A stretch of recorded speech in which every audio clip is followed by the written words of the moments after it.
As Gaddafi's rotting, bullet-riddled corpse is buried in a secret location in the Libyan desert, conveniently preventing an independent autopsy and investigation into his murder, disturbing revelations have come to light concerning Britain's role in the torture of the colonel's former enemies.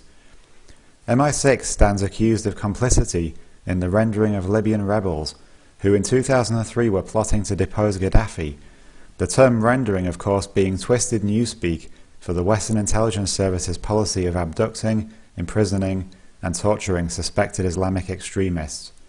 As reported in The Guardian, Abdul Hakim Belhaj, one-time leader of the Libyan Islamic Fighting Group, LIFG, and current military rebel commander in Tripoli, was handed over to Gaddafi in 2004 following a tip-off from MI6.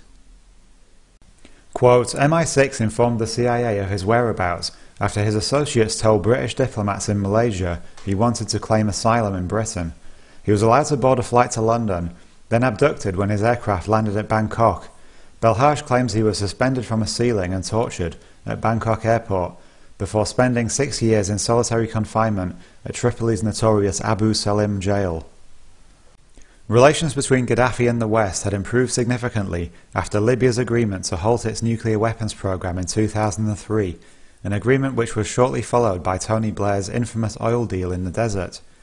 Britain designated Belhaj's rebel LIFG a terrorist organisation in 2003, further helping the colonel by rounding up his opponents and obligingly delivering them to Tripoli to suffer the very human rights abuses recently cited as justification for Gaddafi's removal. As well as being tortured and held for years in solitary confinement, Belhaj alleges that his pregnant wife was beaten by agents of the Libyan regime. Belhaj's anti-Gaddafi rebel associate Sami al-Sadi was also rendered and tortured with the apparent complicity of MI6.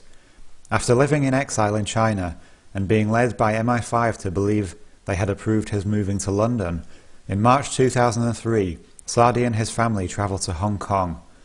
There they expected to be interviewed by British diplomats. Instead, they were forced onto an Egyptian airliner and rendered to a prison in Tripoli.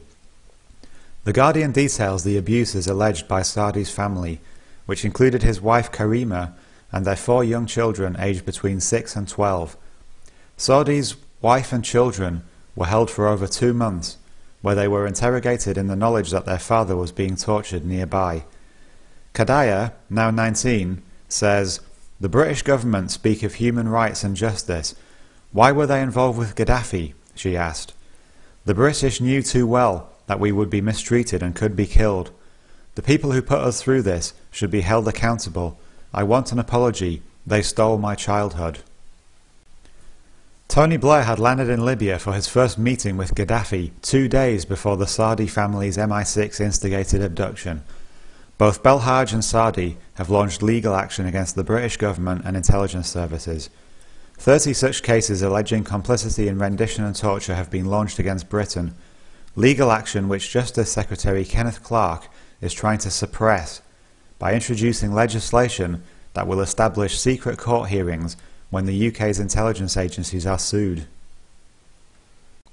In a further twist, it's alleged that the rendering of Belhaj, Sadi and other anti-Gaddafi rebel leaders actually strengthened al-Qaeda and aided groups attacking British forces in Iraq. British intelligence believe that by rendering and removing moderate elements of the rebel leadership, rank-and-file members were pushed into supporting broader and significantly more extreme anti-Western goals than those held by the LIFG. MI5 documents suggest that following the abduction and imprisonment of their leaders, the group adopted a much more radical position. Quote, "The extremists are now in the ascendancy," the paper said, and they were pushing the group towards a more pan-Islamic agenda inspired by AQ, al-Qaeda.